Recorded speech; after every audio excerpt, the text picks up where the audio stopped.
जय माता दी दोस्तों। वरदान हॉस्पिटल की तरफ से आप सभी को नवरात्रि की बहुत बहुत शुभकामनाएं।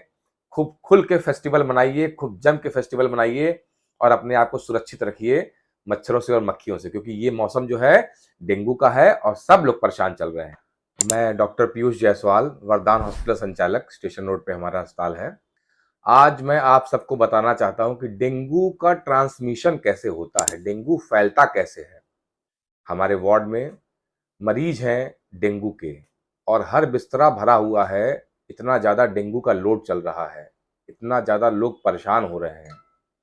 मैं उसी वार्ड में मरीज को देखता हूँ, उसी वार्ड के नीचे मेरा ओपीडी है जहाँ मैं मरीज देखता हूँ और ऊपर हमारा कमरा है जहाँ हम रात में रहते हैं। फिर भी हम पिछले 2 साल 3 साल से डेंगू से बचे हुए हैं, क्योंकि हमें पता है, मुझे पता है कि डेंगू से बचा कैसे जाता है। अगर आपको भी ये बात पता होगी तो आप भी डेंगू से बच सकते हैं, उस बीमारी से, उस पीड़ा से बच सकते हैं। सबसे बड़ी समस्या ये है कि जो बीमार पड़ता है वो बेचारा अपने दिन का जो रोजी है वो कमाने से रुक जाता है।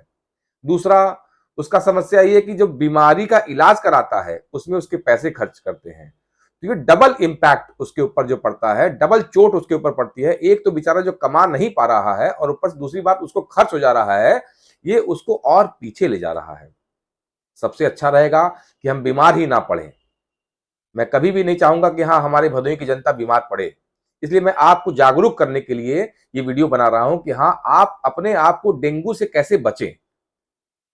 डेंगू एक वायरस है। डेंगू वायरस एक मच्छर से फैलता है। वायरस कुछ ऐसे होते हैं जो कि सामने बैठ के बात करने से, छींकने से, खांसने से फैलते हैं। फ्लू वायरस हमने सुना होगा, स्वाइन फ्लू, बर्ड फ्लू जैसी बीमारियां फैली थी उस टाइम, जिसमें जो है छींकने से, खांसने से, यहां तक कि कोरोना वायरस भी इसी तरीके से खांसने से और छींकने से फैलता था। हवा के जरिए उसका संक्रमण होता था। लेकिन डेंगू वायरस ऐसा नहीं है।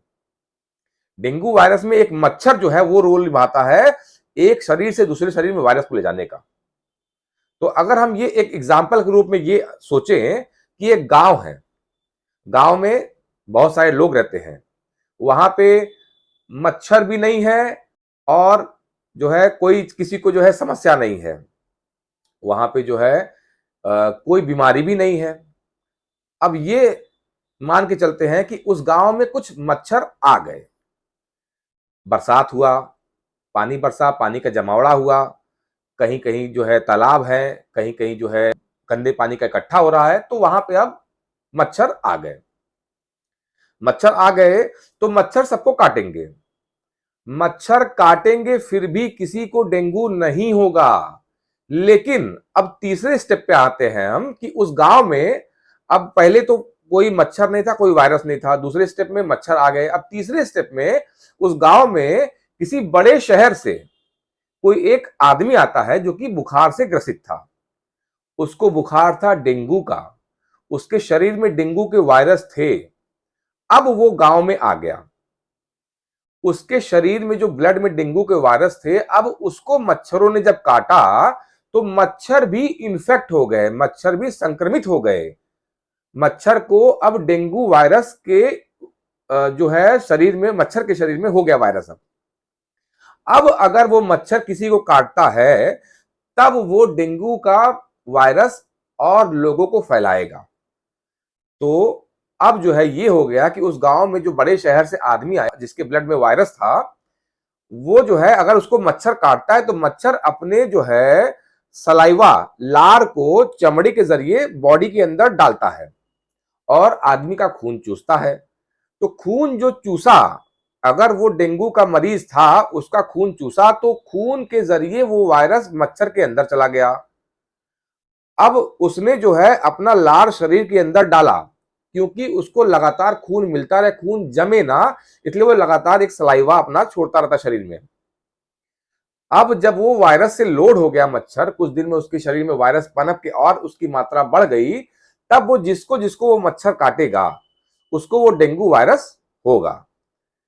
तो सबसे सही तरीका है कि हम इस मौसम में ये मान के चलें कि हमारे आसपास जितने भी मच्छर हैं सब में डेंगू वायरस है, वो सब डेंगू वायरस से लोडेड है। हमको ये मान के चलना है कि कोई भी मच्छर ऐसा नहीं है जिसमें डेंगू वायरस नहीं है, और हमको मच्छर से ही बचना है। अगर हम मच्छर से बचे रहेंगे तो हमें डेंगू नहीं होगा। Thank you so much.